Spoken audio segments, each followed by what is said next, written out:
All right, ready? Yeah. All right, welcome to Extra Magic Minutes with Tom and Jenna. We are going to talk a little bit about designing our perfect post-pandemic Disney day. So what we've gone ahead and done is made a list of 3 rides that we want to ride when the pandemic is over, 2 meals we want to have at Disney World when the pandemic is over, and 1 show that we're going to see first when the pandemic is over. Per park. Each per park. Wait, you did this per park? Yeah. What? You did it for the whole. I have one list. No, I have it per park. All right, I'm going to do it on the fly then. I have one list for all of them. Oh. Okay, I missed the instructions. I That's okay. can't possibly choose 3 rides in all of Disney World. I thought it was like one day. So like we would do one day and then you'd have like No, your it's like one vacation okay, with fine. 1 park per day. I'm not gonna make it messy, so I'll do mine and then we'll listen to yours. Is that okay? Does that work for you? Yes. All right. So I'll just go through mine and then we'll listen to yours. Okay. Does that work? Yes. All right. So I had my first list, which was like my initial instinct. Like what would I want to do as soon as I get back to Disney World when coronavirus is over? And I changed it after I thought about it, and I was like, what I would really want to do is do my favorite things. But what my initial instinct was to do things I haven't done yet because I haven't been there since November. So my initial thought was I want to do Runaway Railway. I want to do Rise of the Resistance. I want to eat at Tiffin's, which I have been putting off for so long. But then I was like, you know what? Screw that. I want to do the comfort food Disney day, all of the things that I know I love. Yes. So, and I think we're going to have one of the same on that. I know we're going to have one of the same on that. On my final list, we're going to have one of the same? Yeah, for sure. Okay. At least one. I think I know what it is. Are you thinking it's in the meal category? Yes. Oh, okay. Then I think I know. So 3 rides, all classics. The first is Pirates. I've gone through a bunch of phases where I've had different favorite rides, and most recent I think it's been Pirates. I feel like it's maybe being replaced by Splash Mountain, but I go back and forth. But right now I'm still in a Pirates mode. What do you think of that? Yeah, no, I mean that's on my list. It's definitely on my Magic Kingdom list. Okay. All right. So it's on. Okay, we have one match. Okay.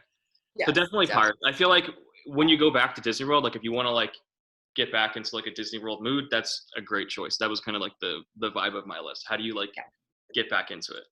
You can't really see it, but this is Pirates of the Caribbean. It's Goofy, Mickey, and Pluto and Donald as pirates. Oh, that's so cool. Where'd you get it? At the outlet. I love it. Yeah. I love it. And then what's above it? Is it a Hollywood Studios thing above it? I can't really see. No, it's the monorail, and it's from Food and Wine, also from the outlet. Wow, how did I see Hollywood Studios?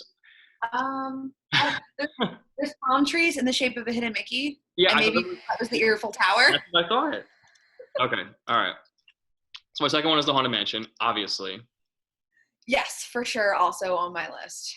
I thought that was going to be higher on your list than Pirates. I feel like I'm not ranking them. I'm just they're just 3. Okay. All right. If you rank them, then your list is better than mine. But no, I feel like I've spent a bunch of late nights in the Magic Kingdom just spending in the back of the park, going on Splash Mountain, Haunted Mansion, and Pirates over and over and over again. Just staying back there. I love it at night because it's dark.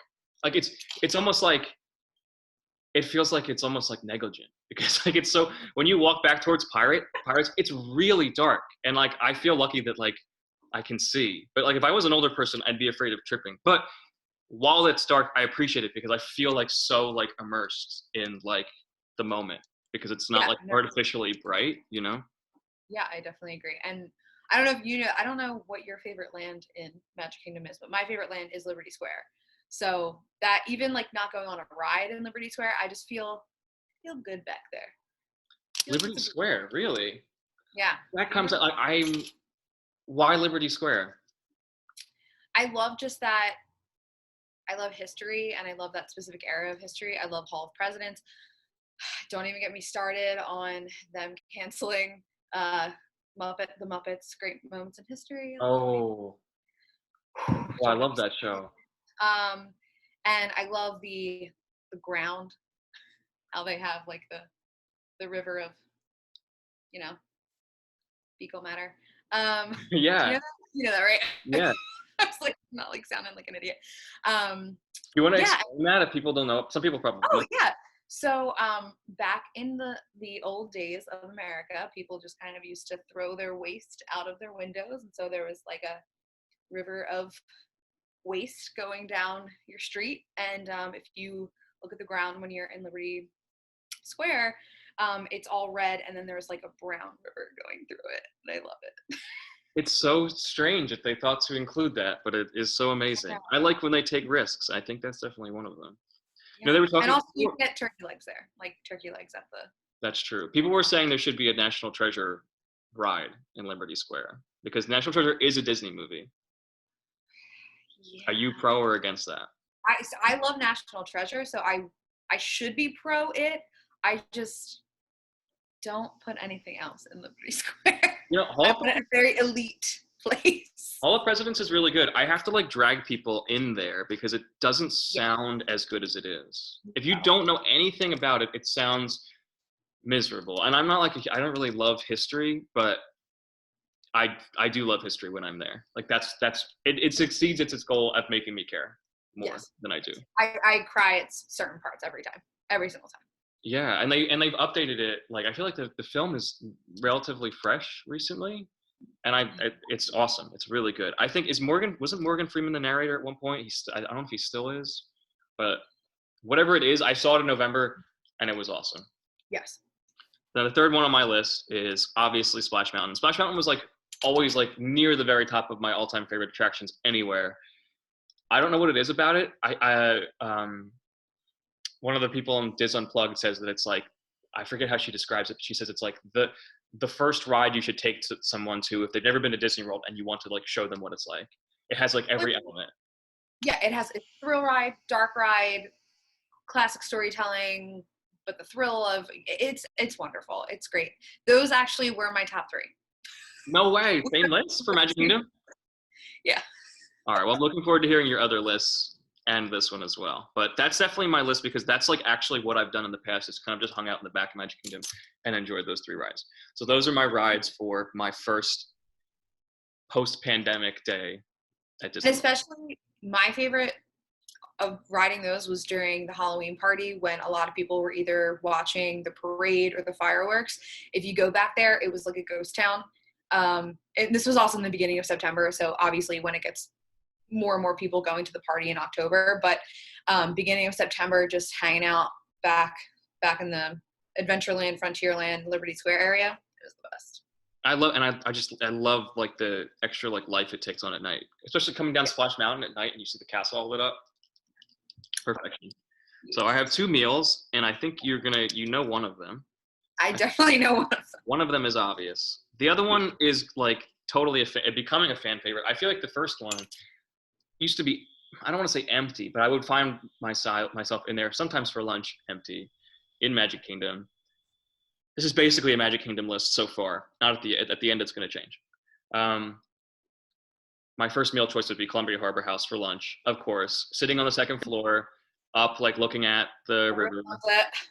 But now it's like I've a never thing. been up there. Everyone loves it up there. I've never been up there. You got to go up there. It's losing its charm because it's it's either super popular now or just so crowded that like people have to fill in somewhere. I don't know which it is, but I love it and the food's good and the prices are like oddly okay for in-park prices. And I either get like a chicken pot pie or a lobster roll, and it's always really good.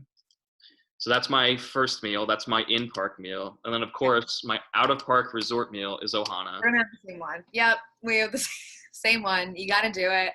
On your Magic Kingdom dinner, you just hop right on the monorail, and you hop right back on, and you come back for the night. It's the only restaurant in the world where I almost have to, like every time I was there, at least, I think I was there 3 times last year.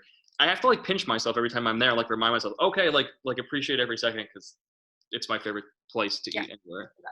I keep looking for during this awful time of staying inside for a Ohana noodles recipe, and I know the WDW couple just did one, but I don't know. I don't know how authentic it was. I don't know. I would love to try it because I like. It looked good. It looked good, but I don't know. I'm either at Ohana or thinking about being at Ohana. So that's my two. Well, what's your favorite part of what's your favorite item at Ohana? Because mine's noodles, obviously. I'm not a huge fan of the pineapple bread or whatever it is that they take to you. I love the skillet. I love everything on the skillet. And then obviously people were complaining about the lack of them coming back to the table with the. I've never really experienced that. I know people say that people rush them through their meal. I went in September and December, and I didn't feel it at all. Yeah, I haven't had that experience. I try to avoid the peak seasons, so maybe that's part of the reason. But well, we went Christmas week. We went on the 27th, and it was still fine. Really? Okay, that's good to know. I'm sure it seemed like that was going on, and people were complaining, so maybe they don't do that anymore. Yeah. So, and I feel like honestly, I wouldn't let them either. If I'm there, I'm not letting them rush me. That's awesome. That's my meals. The show, I think this is the only surprise on the list because I feel like I'm in the minority on this. I have this preference for this show that everybody else seems to be a little bit iffy on, and that show Can I guess what it is? Yeah, you can guess. Mickey's PhilharMagic? No. Oh, okay. I feel like that's a hit or miss. It's not my fave, but a lot of people love it. I would not shed any tears if that did not exist anymore. I agree. They can replace that, but as long as they replace it with something good. The show, do you want to make one more guess? It's a nighttime show, and it's not super popular. It's a nighttime show, and I have no idea. My favorite nighttime show right now, I think, is definitely Rivers of Light. I love Rivers of Light. Oh, I forgot that you're not in the Magic Kingdom. Yeah, I know. Sorry. I forgot. Magic Kingdom thing. Okay, I actually haven't seen it yet. Animal Kingdom always ends up being the day that I'm leaving, so I never I have a flight to catch and I never end up staying. I have a bone to pick with Rivers of Light, so I feel like you're not missing much because it's changed a couple of times. Now it's We Are One or something. What's that? Now it's We Are One. Yeah, it's changing names. It's changed at least 3 times. In the beginning, there was live actors on the boats. They got rid of that, and then there was a second show, which is the show that I saw for the first time, and then they got rid of that, and now it's Rivers of Light, Lion King mashup, and I love Lion King, but it's just I love stuff that's original on its own. Yeah. I still love it. I love the soundtrack. I feel like it's the closest thing we have left to Illuminations, which is my all-time favorite anything at Disney World, and I'm hanging on to anything close to Illuminations. So that's why Rivers of Light is my post-pandemic show of choice. Fair. Okay. That's my list. All right. Well, you pretty much did my Magic Kingdom list. I also did an honorable mention though for Mad Tea Party. I know that's a wild card. That's just me, and it's my favorite ride to go on with my dad. The first time we went, just us two, it was in September, and we went to Ohana for dinner, and then the first ride we went on was Mad Tea Party, and he was spinning it so quickly, and I had eaten so much food, and so now that's a tradition for me. So it's a bad combination. But yes. Yeah. And the show, I was between 2. And again, this is just for Magic Kingdom. So the 2 that I was between, again, it's for nostalgia that my dad has and then what I prefer. And so the first is Country Bear Jamboree. My dad loves that show because apparently my grandfather loved that show. He loved Big Al. I don't know. That show's, it's growing on me. It is. But I can't help but love Hall of Presidents. I like I said, I cry every time. There you go. It's the thing. And then I also picked Ohana dinner. But for breakfast, my go-to in the Magic Kingdom is to go to Gaston's Tavern and to get a cinnamon roll and a LeFou's brew. I didn't even know they were open that early in the day back there. I mean, great idea. By breakfast, I mean 10:30. But after doing some rides, but yeah, I love that cinnamon roll so much. It's just, my mom did not like it, and I was very disappointed in her. I mean, it's a great idea too, because they say to go to the back of the park at the beginning of the day. I mean, yeah, it's so that's awesome. So you don't have the explosion of people coming from both sides at noon. Yeah. Oh, awesome pick. So yeah.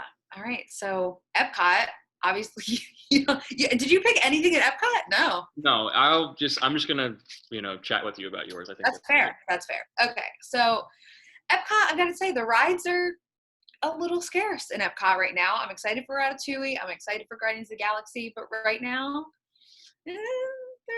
okay. So I have Soarin' number 1. Soarin' is just wonderful and glorious. Frozen, I really do love. I love Olaf. You don't see him right now, but I have Olaf like other places. So I do love Olaf, and I love Elsa, and I love everything Frozen. I know you love Maelstrom. Pour one out for Maelstrom. Amen to that. And then also my third would be Spaceship Earth, which I'm kind of worried about now with construction being halted on everything. I don't know, if that's going to be the overhaul that we were hoping for or need or deserve as Disney fans. What do you think about the Spaceship Earth news? The what? Like, what are your thoughts on like the idea of them basically changing the tone of the whole thing? It bothers me. I think it bothers a lot of people, but I'm open-minded to the change, I guess. It does, but I think I'm okay with the trade-off as long as they fix when you're going down. When you're going back down, I don't need to be looking at a screen the entire time, like planning my weird future with a horrible, candid picture of my face on the screen. I don't like that at all. So if they can somehow come up with a way to fix that, I'm okay with the tone change. It sounds like what's staying for any viewers out there is this theme is switching from like the history of like humankind to the history of storytelling, which sounds okay because that's what Disney does, but it doesn't really sound like it fits in Epcot necessarily. But that means that only things that are going to stay are the things that exist in Spaceship Earth that could possibly have to do with storytelling. So like the Gutenberg thing, the printing press, the newspaper scene. It doesn't sound like a lot. One of my favorite parts, this is such an underrated part, and I don't think anyone likes it, but I just love the kid that's like, extra, extra. He's my favorite part. So he's like, I'm good. My friend has nightmares about that character because you never see his face, and he's terrified of it's such a mystery. Like, love him. There might not be a face, which is kind of scary. Yeah. Could be a girl. You know what? Rude of me. Could be a little new girl. Who knows? Watch the Newsies. I love Newsies. No, okay, that was awesome. What's next? So meals for Epcot would be a lunch at Tangerine Cafe in the Morocco Pavilion. Morocco is my favorite pavilion. I know they were doing a Facebook poll on one of the Disney groups, and it was like, what country would you like to be quarantined in? And I was pretty much the only person that said Morocco. But I could look at all that stuff, and I could eat Tangerine Cafe for the rest of my life, and I'd be happy. So there's Tangerine Cafe. There's Silk Road Table. Is there one more restaurant? Are there 3 restaurants? Spice Road Table. What's it called? Spice Road Table? Yeah. What are there 2 restaurants there or 3? And Restaurant Marrakesh. Oh, that's right. Which one's the sit down? That's Restaurant Marrakesh. Well, okay. Spice Road Table is also a sit down, but it's in the front. It's like on the water, right? Yeah. Mm-hmm.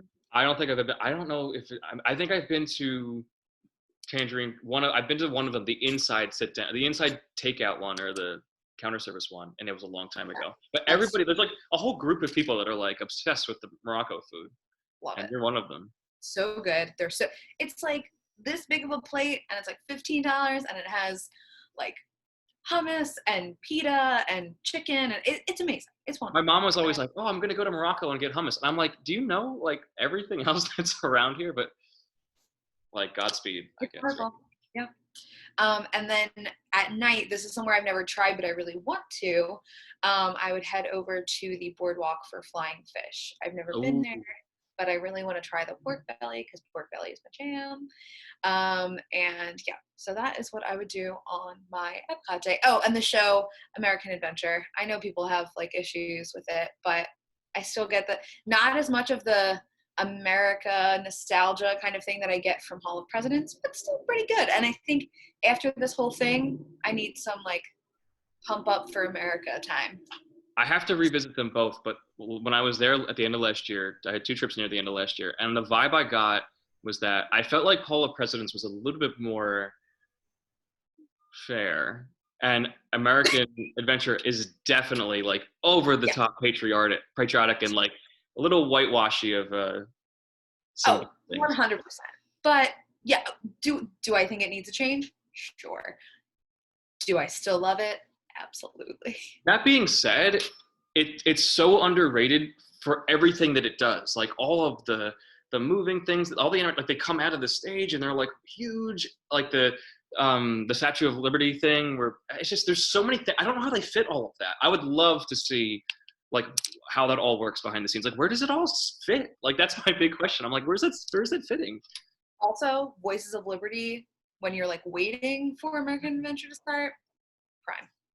I have It's like problems. Like I've gone with friends and my girlfriend last year. I took a friend trip. I took a girlfriend trip last year, and I could not get them to go into American Adventure. Like I don't understand these things. Like don't appeal to people, and then they see it, and I'm like, if they would get it, if they would sit through it, I think. yeah. So I can't imagine trying to get kids to do it. Oh no, I don't. Get adults to do it. Yeah, that's a nightmare. And I have been in American Adventure a couple times in the past like 2 years, and the theater's rarely full. Like Yeah. when you walk in and you're like, oh, they're gonna ask me to move to the end of the aisle. Like Yeah. none of that. So sorry, go ahead, continue. No, that's fine. So that was Epcot. Hollywood Studios. I think we all know that my number one ride, Tower of Terror, of all time in all of Disney World. Tower of Terror is wonderful and perfect. And if they ever change it to the Guardians of the Galaxy, I will chain myself to it. They will have to go through me.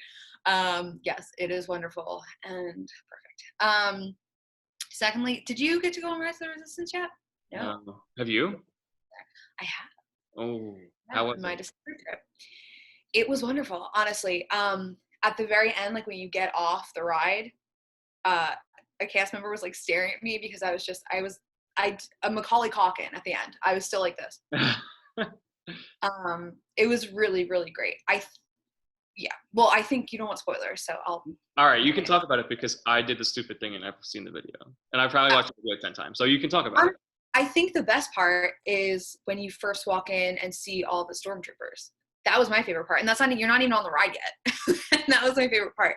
But everything's wonderful. It's actually my favorite part of it was we had a British family in front of us, and they had two little boys. One was probably 5, and one was maybe like 8.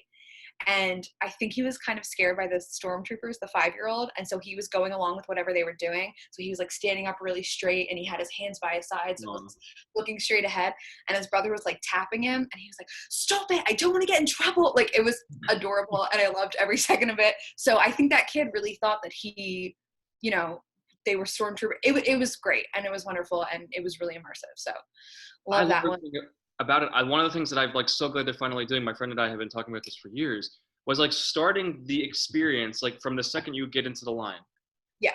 Love everything about that. Yeah. And then just because I haven't ridden it yet, Mickey and Minnie's Runaway Railway. We both have to get on that one. I know it had such a short run before it had to close. I know. How long was it open? It opened on not 2 weeks. Like yeah. March 4th. Right? Oh right. Yeah. Wow. Very few people have ridden it. Yeah.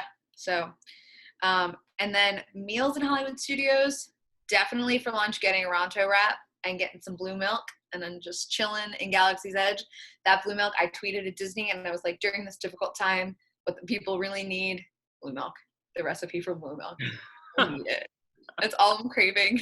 Does it have a taste? Does it taste like, is it just like an aesthetic thing or does it have a taste as well? Wonderful. It's fruity and floral and delicious and a super weird texture, but I'm into it. I don't know. It's like a cross between a milkshake and a smoothie-ish. That's like the texture. I'm not making it sound very good. I'm into it. I gotta try it. Yeah, and then the green milk is more floral, I would say, and then the blue milk is more fruity. I like blue milk better, but cool. I've had. Is it pricey? Is it like $8? I think it's $7.99. Yeah. Okay. All right. Worth it. And then finally, I'm gonna hop on the Skyliner and I'm gonna go over to Caribbean Beach and I'm gonna try Sebastian's because I haven't been there, but I've heard wonderful things. I want the pull apart rolls with like the jerk seasoning dip thing. I want it. I respect that. Yeah. That's a good choice because that's like kind of like no, most people are not going to go out. Realistically, most people are not going to go out of their way to go there. Like they're just Right. not going to do that unless they're Right. staying there. So I love that choice. Right. I don't think I'll do that. I should do it, but I won't. That's right. I think a lot of people are taking the Skyliner over to Topolino's just because of the view and everything. But I don't know, Sebastian's. I'm into it. I need those roles. Respect. And then show. I went with the Muppets. The shows in Hollywood studios are dated. You're picking the Muppets over Fantasmic? Well, that's to me is a nighttime spectacular. So I broke another rule. There's no rules. It's just our interpretation of it. No, I would definitely pick Fantasmic if I had to pick doing anything that's not a ride in Hollywood studios. But if it's going like Muppets versus, Voyage of the Little Mermaid or the Beauty and the Beast show or Indiana Jones, stuff like that, I'm going to go Muppets. Okay. Even though Muppets are super dated, but I love the Muppets, and I hate that they've killed the Muppets gift shop. That's like one of my biggest sources of frustration. Have you been in there recently? No. Like, like that building that used to right on by to go to Galaxy's Edge. It used to have like Muppet stuff in it, and now it's just like you come out of the Muppet Theater and it's just like a regular gift shop. It's just like we don't. Really? Oh, I didn't know that. I went there in September and it seemed pretty Muppety. There's like some Muppet stuff, but it used to be like all Muppet stuff, and over time it's like one shelf of Muppet stuff. Maybe it really sucks. Next time you're there, take a look. Hopefully I'm wrong. I don't know. Maybe they changed it back. Maybe it was like a temporary thing. Anyway, continue. And then finally, Animal Kingdom, the land of Joe Rohde. Number one, Expedition Everest. I don't care if we have Disco Yeti. I love him anyway. It's wonderful. I think it's, other than Tower of Terror, because, that is number one, but I think Expedition Everest is the greatest roller coaster for sure in Disney World. Agreed. Dinosaur, Dr. Seeker. I know you love Dr. Seeker. I love Dr. Seeker. Wonderful. I'm still terrified on that ride. Every time the like at the very end, the T-Rex head, I'm scared. You can see it in the picture. I came to the conclusion recently that I think Dinosaur might be the scariest ride in all of Disney World. I can't think of a ride that's scary. The only ride I haven't been on, and I think a lot of people have skipped it, is Mission Space, so I can't speak to that. But I haven't been on but I don't think that's scary. I think that's like you're scared for your health. I don't think you're like, it's not like frightening. I'm super claustrophobic, so that's never going to happen. But Dinosaur is like, it's not as scary if you've been on it, but there's like extended periods of complete darkness that are unsettling, even if you've been on it 100 times. Yeah. Yep. I see like little kids, and I'm like, like hanging on, and these little kids are like super excited, and they come off like it was no big deal. So. Yeah, no, I still scream. I definitely scream. I could see that being on the chopping block though, because it feels especially the pre-show video, you can feel it feels very 90s, which it is. Do you feel like it's on its way out? Maybe. I think it's going to be a while, because I think after Pandora, they were like, all right, Animal Kingdom's fine for now. Like we can try other things, especially for Epcot. But I think once the Epcot refurb is done, I think next up is going to be back to Animal Kingdom, and I think Dinoland USA, as we know it, is going to crumble. I could see it. I'll be sad about it. I think a lot of these come like look at how we just like graced over like Runaway Railway. We didn't even talk about the Great Movie Ride. I think it's because like we're seeing what replace it, and we're like, oh, okay, this actually looks pretty good. So if they replace it with something good, then I think something that would make sense for Dinoland USA is to make it like South America. Make it a different, like we have Asia, Africa, and then South America, and make it into like an Indiana Jonesy exploring temple. Well, I guess that would be more Asia, but something like that. Something not Chester and Hester-y. Have you done the Indiana Jones ride in Disneyland? I have not. I've never been to Disneyland. It is. I'm getting there. I love Dinosaur. It's like the same track. It's the same car. It's the same exact like track layout. It is so good. So if that's what they wanted to do, I could get on board with that, because it's so good. As long as we can keep watching Dr. Seeker on YouTube, it's okay. Like as long as there's still a video of him, I'm all right with it. I get my fill, every day. Every morning I wake up, Dinosaur pre-show video. Done. As long as it's not, and here's my last ride, the Flight of Passage pre-show. Oh man, who came up with that? Why him? I don't. fly. I like what it's such a great ride though. Like I don't understand the pre-show. It's Soarin' on steroids and it's amazing and I love it. But that pre-show, oh dear goodness, I no. Do you think it was like where they were like, oh, be informal or be casual? Because it feels like what he's trying to do is to not be like over the top. Because there are other things in Disney World that are obviously over the top and they're fun because of it. But it seems like such the opposite of that. And it doesn't feel, the acting is terrible. That's the problem. Yeah. Well, I think that's the problem. I think he was going for a casual, like Dr. Seeger, like he's casual. He's not like I'm a smart scientist and blah, blah, blah. And I think he just like missed the boat. I don't know. Whoever that guy is, like, sorry. I think one of the things I like about Flight of Passage is that like it's like that Rise of the Resistance thing where the experience starts much sooner than the actual attraction. So when you're in that like first little room with the annoying pre-show guy, like it's claustrophobic in a good way. Like you're in there, like you're feeling something already. So I really like that ride. Yeah, no, it's wonderful. I've only been on it once. My dad and I went on it in September, and we were just blown away. I think that was another one where, although I wasn't Macaulay Culkining, my dad and I were both just walking out, just not having the words to describe it. It was just amazing. I think something special, like when the walls like fly away, when you're like you're in that little hallway sitting on your little. Right. And like you don't even I think that's how it's different from Soarin', is that you kind of see like how massive the room is and how many people there are, and you really don't get that in Flight of Passage. It's just kind of like you and the however many people you're with, 7, 8 people you're with in that one little room, and then all of a sudden, yeah, everything just flies away, and it's My biggest regret, and maybe you can speak to this, is that the only one time I've done it, I went through I had a fast pass, so I missed like the Avatar guy and did you go through the regular line? Yeah, it's fine. I mean, I'd rather not wait like 2 hours. And I mean, it was cool. And like I took pictures and it was fun, but we also only waited about 30, again, that like beginning of September, right after kids go back to school on the East Coast. It's a wonderful time to go because it was like the middle of the day and it was like a 30-40 minute wait for Flight of Passage. But how cool is the Avatar guy in the tube? It looks so cool. It's cool. In person? Does it look fake? No, it's super cool, and it looks just like out of the movie, but I would just rather not wait. Oh, I agree with you on that, but I have to see it at some point. I'm like, that's like I mean, you will, when the lines aren't like 3 hours long. What do you think of the river journey? That's really been a controversial thing for a lot of people. I haven't done it yet because the choice was basically, because again, we always go on our last day, and so it was like, do you want to do Flight of Passage, or do you want to do Navi River Journey? And that's like a no-brainer.